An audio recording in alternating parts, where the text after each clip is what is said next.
All right, we're talking up some USC football with Josh Eccles from Conquest Chronicles. You can catch him right there on the SB Nation platform for USC Athletics. Josh, a first-time appearance here on Mark Rogers TV. Thanks for joining the show here. Yeah, thanks for having me, man. I'm really excited to be here. Good stuff. USC coming off a Cotton Bowl loss. That's the down part. The up part is winning the Pac-12 for the first time since 2008. Seems as though to me that many of the fringe USC fans, the people that didn't really understand the nuts and bolts of the program and the team, expected a bit too much with that preseason ranking coming off the Rose Bowl win and expectations of a playoff and a national championship. What were your thoughts about the way the season concluded and compared to what your expectations were back in September? You had a lot of people coming into the season, 2017 season, with very high expectations, especially with that Rose Bowl performance. And having Sam Darnold at quarterback, you know, he's a surefire first rounder. So obviously with the fringe fans, it was definitely high expectations. But, you know, for those of us that are more in tune to the team, we saw a lot of weak points, and those sort of came to fruition as the season came along. And, you know, offensive line play, just shaky. It's just like, yeah, everything that sort of went wrong that we thought could go wrong went wrong. So, yeah, I don't know. I sort of expected a little less from the team in 2017, and they surpassed my expectations. So I'm thinking that 2018 is probably going to be, you know, with all the players that have gone, Rasheem Green, Sam Darnold, Ronald Jones, 2018 is probably going to be around what I expected for 2017, honestly. Probably seven or 8 wins or so. So in looking at the reinforcements, looking at the guys that are going to be counted upon to fill in those gaps, where do you think USC might be well reinforced with some of the guys coming up through the system versus what might continue to be weak spots based on what they were in 2017 and also based on these losses? Well, I think at receiver will be pretty much be the same core. You lose Deontay Burnett, but other than that, you still have a lot of young guys that were playing in 2017. Look to them to step up in 2018. Tyler Vaughns, Jalen Green. If they can have big seasons, that can really turn a lot of things around for 2018. Stephen Carr is another player that we saw get a lot of playing time behind Ronald Jones. Look to him to step up as well. And then, I mean, the big question is quarterback. Who's going to take Sam Darnold's place? Are they going to go with like a Matt Fink, Jack Sears, sort of guys that have been there for a season?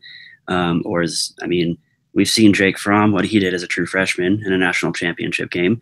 Does JT Daniels do the same thing? Because I think a new trend in college football is going to be coaches taking a little bit more chances with true freshmen now that we've seen what they can do on the big stage. So, I mean, that could be interesting. If he has a solid spring, I would keep my eyes out for that as well. Yeah, these guys coming up through the high school ranks are prepped so much, going to all these camps and these elite high school programs prepare them for the next level.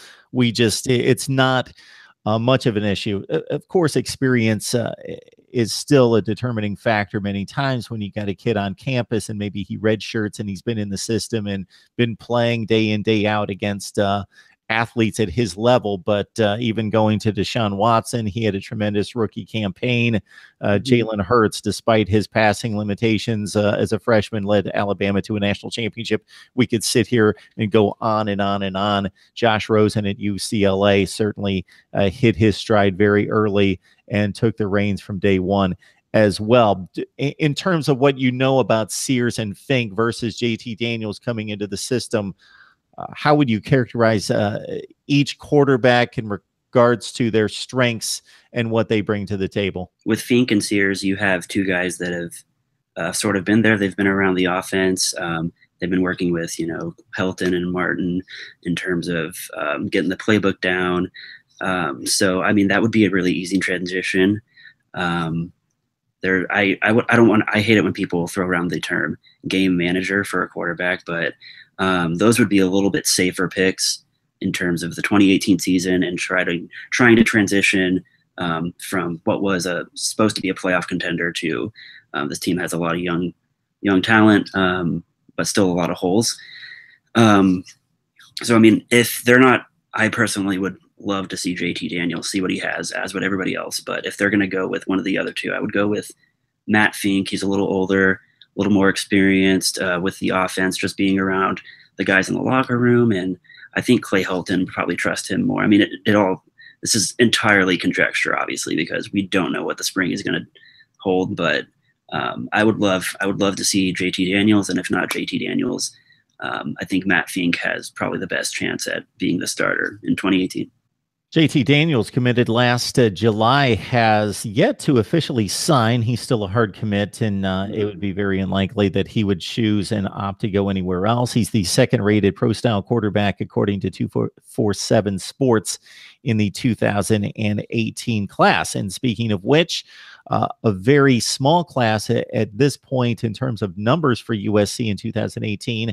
Of course, the early signing period, much was expected or conjectured about what that would mean, how much these schools would depend on getting out there, getting guys signed early. And it turned out that roughly 85% for the big schools were signed in the early signing period versus the number of slots that they have overall. So this has almost turned into the primary signing period in year one versus what we're going to see the first week of February. But teams still have slots open. And based on USC's numbers, with only, I believe, 11 signed, but a number of hard commits, this is still an extremely important time for them to shore up their recruiting class, because the quality is exceptional, but the numbers aren't quite there for 2018.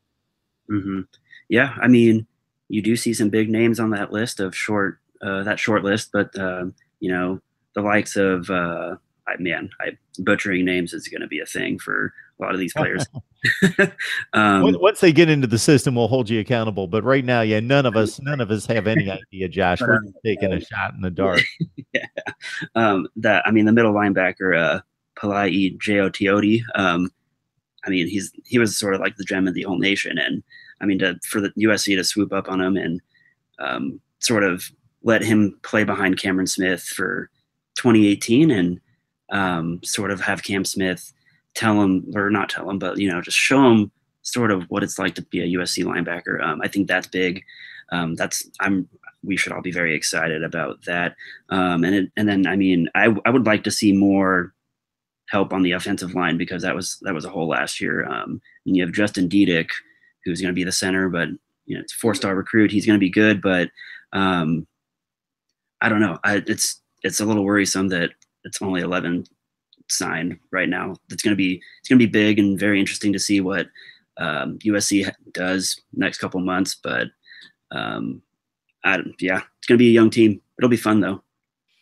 Yeah, when you look at the hard commits, and then you also combine that with the guys that have already signed, almost everybody on this list is top 10 nationally at their positions. Yeah. So again, the quality's there, and Clay Helton will be looking to fill out the numbers here in the next few weeks to get set for that first Wednesday in February. When you look at Clay Helton, what are your thoughts, Josh, concerning Clay Helton? He comes in late in 2015. Can't really judge the late season performance there. They lose to Stanford. They lose a bowl game to Wisconsin, but he's just trying to, you know, bridge the dam and hold things together there after the Steve Sarkisian debacle. And then 2016 looks like it's going to be a rough ride. They get off to the slow start. They have to run into Alabama and Stanford early. Then they go on the great ride and win the Rose Bowl. And then last season, despite maybe missing out on the college football playoff and missing some expectations nationally, they do win the Pac-12 for the first time in a long, long time, 2008.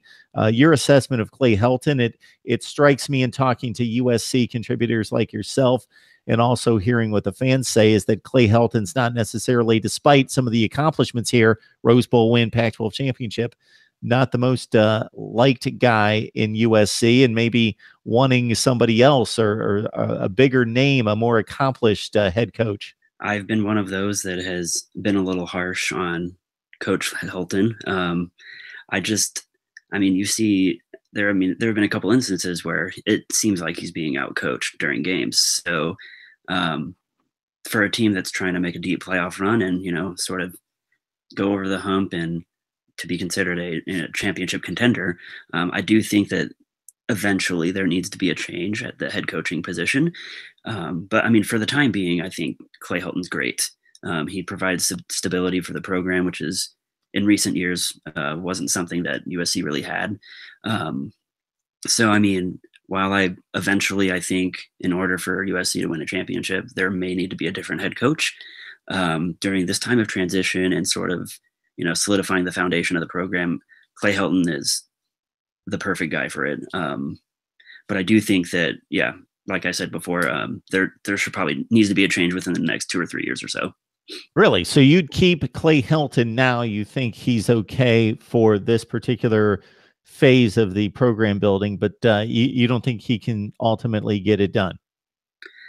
Yeah, I guess winning a national championship is ultimately getting it done. I guess I should clarify that. Yeah. I mean, yeah, I don't know if he really has. I mean, it's hard for me to be harsh on the guy because I've never met him, don't know him. I just don't know. I mean, all these coaches that are coming into the Pac-12, Chip Kelly, Kevin Sumlin, I just don't know if he has the acumen to outcoach them in a game. You know what I'm saying?